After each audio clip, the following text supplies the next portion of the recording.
بسم اللہ الرحمن الرحیم۔ السلام علیکم۔ آپ نیوز ٹیسٹ ٹرانسمیشن میں خوش آمدید۔ میں ہوں سید سلطان بخاری۔ ایک نظر اب تک کی ہیڈ لائنز پر۔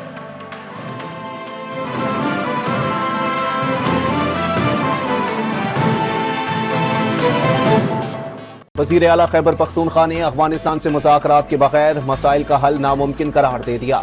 حکومت کو ملک کی پرواہ ہے نہ حالات کا اعتراف۔ علی امین گنڈاپور کے بار۔ پشاور ہائی کورٹ نے علی امین گنڈاپور کی حفاظتی ضمانت میں 15 اپریل تک توسیع کر دی۔ نیوزی لینڈ کی ٹیم جنوبی افریقہ کو ہرا کر چیمپئنز ٹرافی کے فائنل میں پہنچ گئی۔ ریکارڈ 363 رنز ہدف کے تعاقب میں جنوبی افریقہ کی ٹیم 312 رنز بنا سکی۔ 4 چوکوں اور 10 چھکوں کی مدد سے ڈیوڈ ملر کی شاندار سینچری میچ جتوا نہ سکی۔ نیوزی لینڈ کی ٹیم اتوار کو فائنل میں ناقابل شکست بھارت سے ٹکرائے گی۔ چیمپئنز ٹرافی کے سیمی فائنل میں جنوبی افریقہ کے بالرز کی جم کر دھلائی۔ رچن رویندرا کے 108 اور کین ولیمسن کے 102 رنز کی شاندار اننگز۔ رویندرا نے کم ترین میچز میں 5 سینچریاں بنانے کا ریکارڈ توڑ دیا۔ کین ولیمسن کے انٹرنیشنل کرکٹ میں 19,000 رنز مکمل۔ ایشیا کپ میں بھی پاک بھارت میچز نیوٹرل مقام پر ہوں گے۔ بھارتی کرکٹ بورڈ کے نائب صدر راجیو شکلا نے تصدیق کر دی۔ پاکستان آ کر چیمپئنز ٹرافی کا میچ دیکھنا اچھا لگا۔ راجیو شکلا نے یہ بھی بتا دیا، حکومت کی اجازت نہ ملنے کے باعث بھارتی ٹیم پاکستان نہیں آئی۔ جب تک اجازت نہیں ملتی دونوں ملکوں میں کرکٹ نہیں ہو سکتی۔ بھارتی ٹیم کی جیت میں ہائیبرڈ ماڈل کے کردار کا الزام مسترد کر دیا۔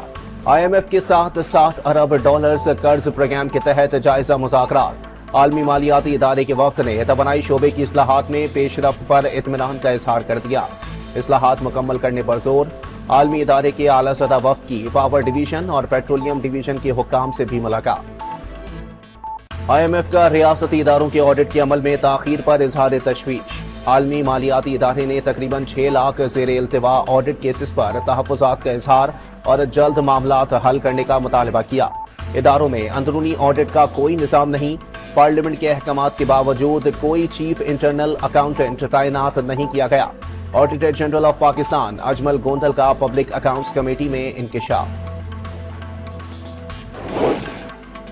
شبلی فراز کا حکومت کی ناکامی کا دعویٰ، دہشت گردی انتہا پر اور مہنگائی عروج پر ہے۔ فارم 47 کی حکومت نے 1 سال میں تحریک انصاف کے ساتھ اتنا ظلم کیا جس کی تاریخ میں مثال نہیں ملتی۔ کابینہ میں توسیع اور قانون سازی ذاتی مفاد میں ہونے کا دعویٰ۔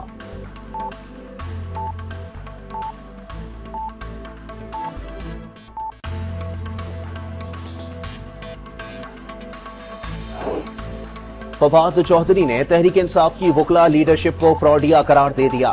دعویٰ کیا شبلی فراز، سلمان راجہ، شیخ وقاص، رؤوف حسن جیسے 2 نمبر لوگوں نے پارٹی ہائی جیک کر لی، اس کا قبضہ چھڑانا اہم ہے۔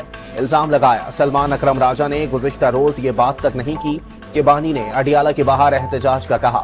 شاہ محمود قریشی، محمود الرشید، اعجاز چودھری اور یاسمین راشد جیسے لوگ پالیسی میں شامل کیے جائیں، سینئر سیاستدان کا مطالبہ۔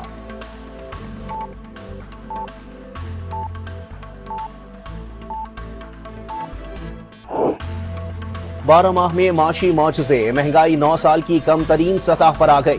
لیگی حکومت کا ہر لمحہ پاکستان کی ترقی اور عوام کے لیے ریلیف لے کر آیا۔ انتشار سے استحکام اور ڈیفالٹ سے نجات پا کر معاشی استحکام کی طرف شاندار سفر طے کیا۔ مریم اورنگزیب کا حکومت کا 1 سال مکمل ہونے پر بیان۔ ایئرپورٹ پر حملے کے 4 گرفتار ملزمان میں سے 2 کو شناخت کر لیا۔ بمبار کو ایئرپورٹ تک پہنچانے کے لیے راستہ دکھایا۔ ممکنہ حملہ آوروں کو اسلحے کے استعمال کی تربیت دی۔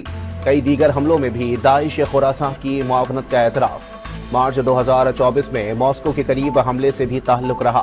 امریکی محکمہ انصاف نے تفصیلات جاری کر دیں۔ وزیر اعظم نے امریکی صدر کا بیان دہشت گردی کے خلاف جنگ میں پاکستان کی قربانیوں کا اعتراف قرار دے دیا۔ پاکستان نے دہشت گردی کے خلاف جنگ میں 80,000 جانوں کی قربانی دی۔ دہشت گردوں اور شدت پسند گروہوں کو محفوظ پناہ گاہوں سے محروم کرنے کی کوششیں کی گئیں۔ امریکہ کے ساتھ علاقائی امن و استحکام کے لیے شراکت داری جاری رہے گی، شہباز شریف کا پیغام۔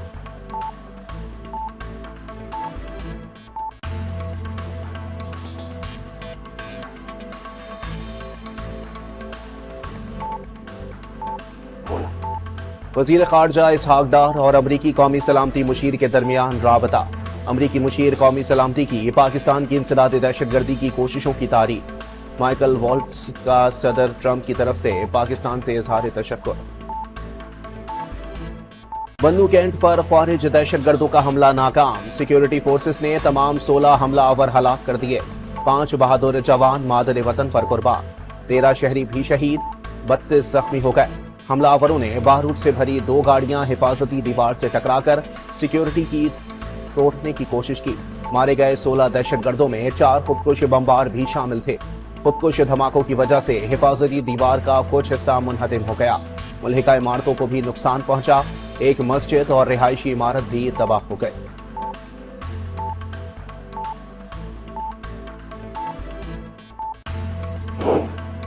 خفیہ اداروں کی تحقیقات میں ثابت ہو گیا، حملے میں افغان شہری براہ راست ملوث تھے۔ افغانستان میں موجود خارج کے سرغنہ نے حملے کی منصوبہ بندی اور نگرانی کی۔ عبوری افغان حکومت اپنی ذمہ داریاں پوری کرے اور اپنی سرزمین کو پاکستان کے خلاف دہشت گرد سرگرمیوں کے لیے استعمال نہ ہونے دے، ترجمان پاک فوج نے واضح کر دیا۔ پاکستانی سیکیورٹی فورسز دہشت گردی کے مکمل خاتمے کے عزم پر قائم اور اپنی سرزمین کی حفاظت کے لیے ہر قیمت چکانے کو تیار۔ دہشت گردوں کا بلوچستان کے امن پر ایک اور بار خضدار کی